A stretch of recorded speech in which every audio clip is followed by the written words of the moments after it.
Hi, I'm Hadas from Canva. Welcome to my channel and to the Canva Snacks, a series of bite-sized tutorials in less than 5 minutes to teach you how to use Canva at its best.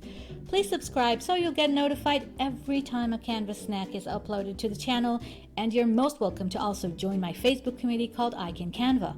Although in Hebrew, you can easily translate and enjoy free tips, tricks, and lots of inspiration. So, are you ready? Let's go!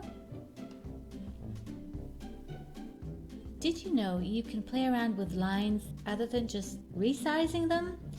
Let's go ahead to this design and look at this. This is an element that is actually grouped from individual arrows. But what I can do is go to Elements and find the subcategory, which is called Lines and Shapes.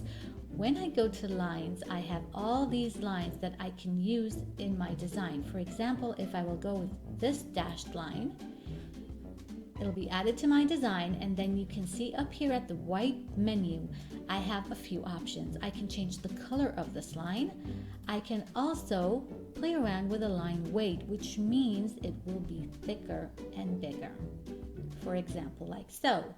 I can also click on the style and choose that the line will be either dashed or maybe dots, or with rounded edges, or just a rectangle. I can also pick a line start and end, so I can have arrows, I can have these circles and different shapes, and choose something different for the end side.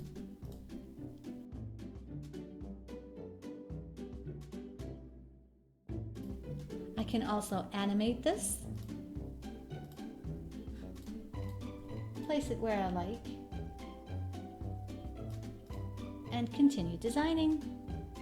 That's it. I hope you enjoyed the snack. Now, if you don't own a Pro account and you'd like to give it a try, I will be very happy to give you 45 days to try out Canva Pro for free, no strings attached. You'll find the link in the comments below.